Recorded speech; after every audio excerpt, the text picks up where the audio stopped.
What is up, my peoples? It's your boy Pizza the J coming at y'all with another video from Criminal Minded Reactions. Alright, y'all. Y'all know what's up, man. We gotta check in on some Diddy updates, man. We gotta see what's been going on. See what they came up with. Check it in on one of my favorite humorous news channels, RRG. They can be a little gossipy, but you know, I prefer my stories in humor. And they be funny, so we're gonna check it out real quick. It's a long video, so I'm most likely not gonna go the whole one. You know, I'm gonna link the real video down below, so don't get at me with that part. But we ain't go, you know, y'all wanna see the whole thing, go to the real video, man. But let's go ahead and see what they talking about.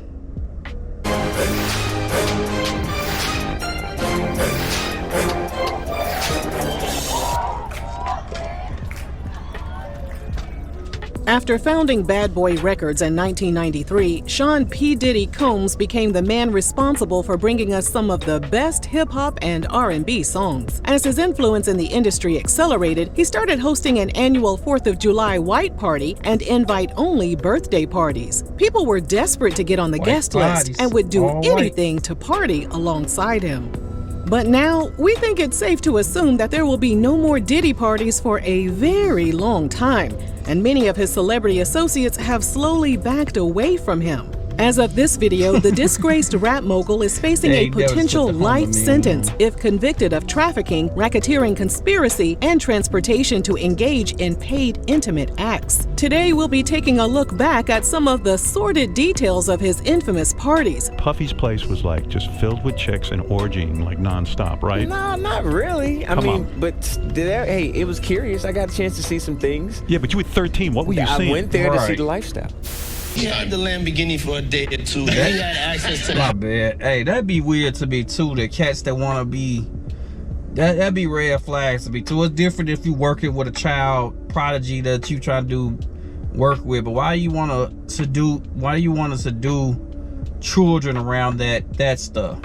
That's weird. I mean, even though he's a teenager or whatever, that's always weird signs. If you have those unbalanced relationships with kids or underage kids, when adults be like weirdly like try to act like they on the same level with kids, that's always a red flag. The fact you taking them around that's just, you know how that go, man. That's weird, bro. And he knows better than be talking about the things that he does with Big Brother Puff on national television. As well as the new allegations that have turned the entertainment industry upside down. Don't forget to scoop up something to munch on at rrgsnacks.com, our online concession stand that has an assortment of Applewood smoked bacon jerky, freeze-dried goodies, and butter toffee peanuts. Diddy's first 4th of July white party occurred in 1998 at his home in East Hampton. Anyone who could snag an invite knew they were in possession of one of the hottest summer tickets. From there, he hosted massive parties for his own birthday and award show parties, including in 2002 when he threw a post-MTV VMA shindig. The New York Post got its hands on an invitation, and the party's guidelines were shocking. Attendees were ordered to respect the dress code. So what did that mean exactly? Well, according to the invitation, if your shoes were scuffed up or if you were wearing jeans, you might be denied entry. The invite went on to instruct guests to have their stylist pull the best outfit for them, or for them to select the flyest shit from their closet. The definition of fly shit was top fashion designers, which the invite listed as Diddy's brand, the Sean John Collection, Gucci, YSL, Versace, and Dolce & Gabbana, to name a few. There were even grooming requirements. For the fellas, they needed to have haircuts, shape-ups, and clean shaves. For the ladies, waxing, manicures, and pedicures were a must. Now, keep in mind that his parties were occurring during a time when most people didn't have access to cell phones, so details about his parties would spread from word of mouth. And Diddy even shared some okay, real quick. That's how a lot of people getting smoked too these days. Everybody keep talking about why he ain't said, XYZ. A lot of people don't have proof of stuff. Technology didn't jump the whole, like, think of 98. Maybe I don't know what my age demographic is, but back in 98, there was no camera phone. Camera phones used to cost a lot. If you had a camera phone, they give you a little square picture that's not colors. It's not no real evidence. So you have to have like a big spy camera or something to catch this stuff. Technology didn't harm a lot of people now. That's why a lot of people getting smoked, I think. A lot of people getting smoked because of technology nowadays. On what went down behind closed doors during a 2002 interview on Late Night with Conan O'Brien. Diddy told Conan it was essential to have beautiful men and women in attendance. From there, he said alcohol was a requirement, as well as no air conditioning. No air conditioning. Why is that? Heat affects the alcohol, and it also affects, like, everybody gets a little bit more comfortable and loose. Builds up a nice little sweat. That just sounds disgusting. In November 2002, he celebrated his 33rd birthday in Morocco at a palace. Deseret.com reported that 30 Moroccan musicians, belly dancers, and jugglers provided the perfect atmosphere for his 300 guests, which included Naomi Campbell and Ivana Trump. 8 months later, in July 2003, Diddy was ready to party again. This time, he threw a house party at his East Hampton home in honor of actor Bruce Willis. According to sfgate.com, Diddy surprised Bruce with a swimming pool full of topless women. The website went on to report that the women who refused to show their tig old bitties were told to get to stepping. Bruce reportedly jumped into the pool and frolicked with the... I didn't know he started... Well, I don't know. Does that mean he started topless party? So I've been hearing about it, but I ain't know. Maybe did he start it? Did the man make a market history? I've heard of topless parties, but... ladies all night long. An attendee told the website they went on until 8 a.m. and then Puffy served breakfast. During an interview on The Late Show with David Letterman, Diddy referenced one of his 2003 parties where Michael Jackson showed up on his doorstep. Diddy said the king of pop wasn't even invited, so he was surprised to see him there. Apparently, Michael wasn't really interested in partying with Diddy. Instead, he asked Diddy, "Where is Beyonce?" Bestie, you so damn messy, and I love it. This was before Beyonce was married to Jay-Z, so Michael was guided over to where she was and they proceeded to get their groove on. By the time of his July 2004 white party, Diddy had kicked things up a notch. In addition to celebrating Independence Day, the party included his... Did I hear that right? Oh, trying to say Michael Jackson slid it up with Beyonce? What? Oh, believe that.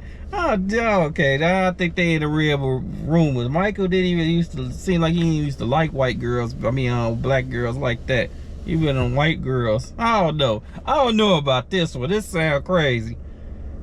Vote or Die campaign to encourage people to vote in that year's presidential election.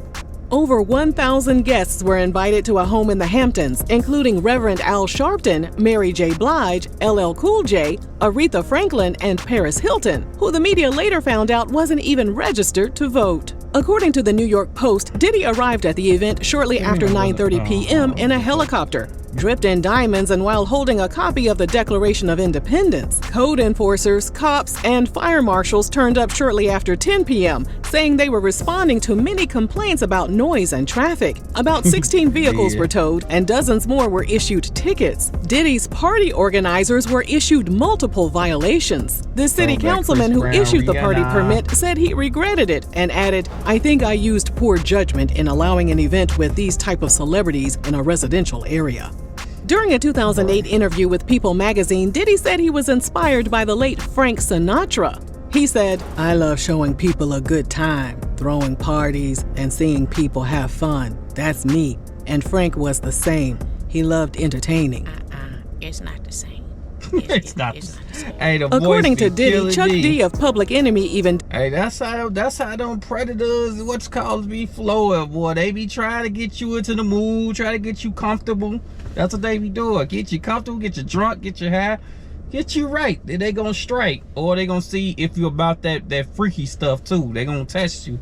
They ain't gonna come right out and be like, "Hey, I'm about that." No, they gonna try to lure you, make you lower your guard and stuff. Oh, God.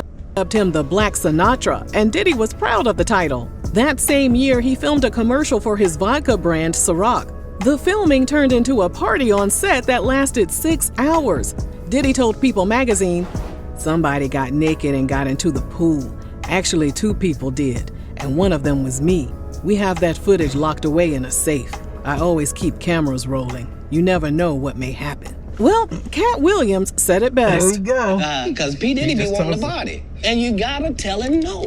You got to tell him no. I did.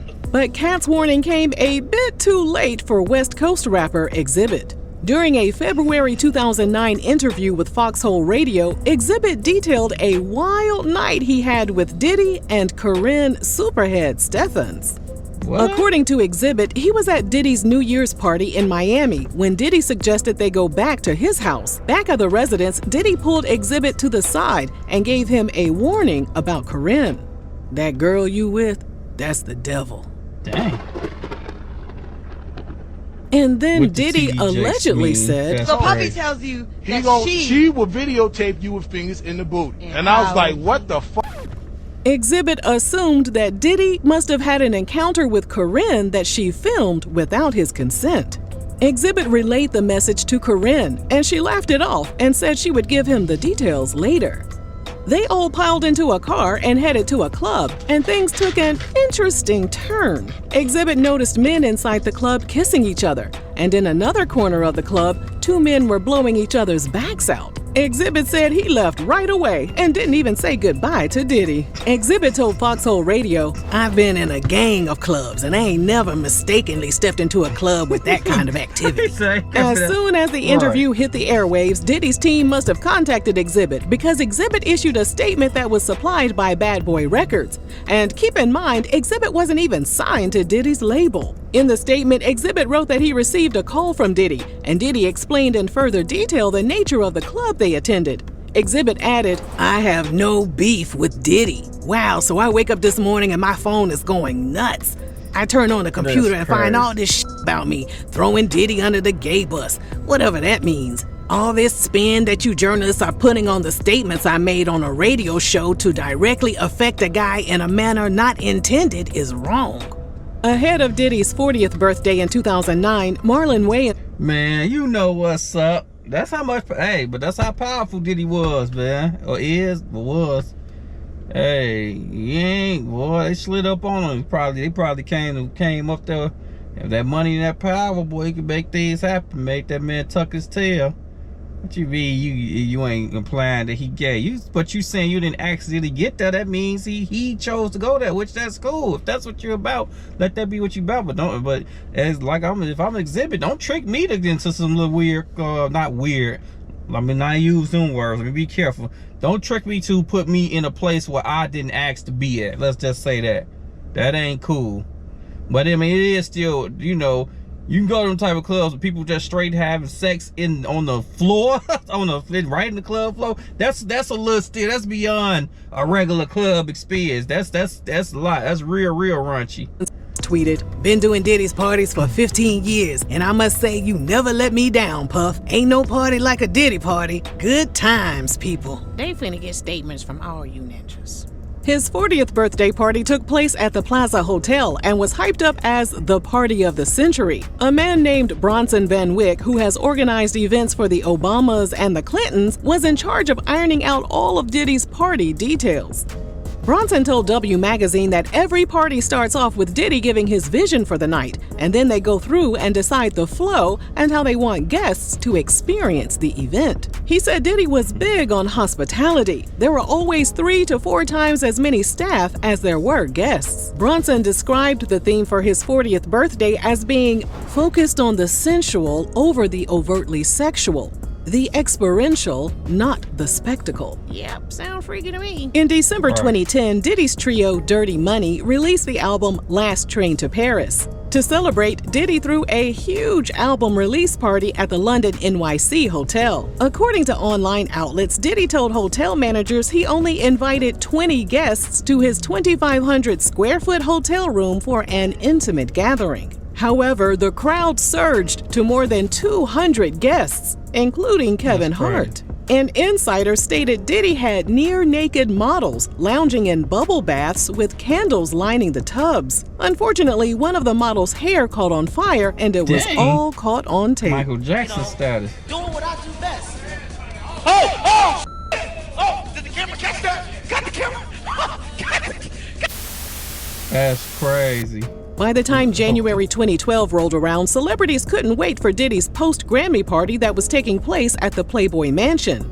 According to TMZ, those who couldn't get an invite from the man himself would be able to purchase a ticket for $1,500. For those who wanted the VIP treatment, they would need to shell out $50,000. The VIP package included admission for up to 20 people, 2 cabanas, free bottle service, open bar, buffet dinner, and 15 female models. In an interesting twist, all the proceeds from the event went to a foundation that assisted children with AIDS and other chronic illnesses worldwide. Alright, child. That's all we got for this video, man. I'm gonna link it down below so y'all can watch the full thing. I just didn't want to milk it too long. That'll make us out here in a 30-minute video. Check it out. Okay, so now we just found out how the party started. Okay, I thought it was an update. Either way though, it's crazy, man. And that's my whole life. That's what he's been known for. His parties, and his parties come back up to bite him. But I got a true story. If y'all made it this far, comment. Y'all think every single person that went to that party is involved in them parties? That's too many people, Joe. I doubt that, Joe. I ain't gonna be bogus like that. Don't know. It's just like celebrities are weird. I'm not gonna take that away, but every single one, I just ain't gonna believe that one, man. I ain't gonna believe that one. But y'all let me know if comments if y'all made it this far, man. Hey, if y'all got this far also, appreciate it from the bottom of my heart, man. Thank you. Hit that like and subscribe, man. I'm out. Peace.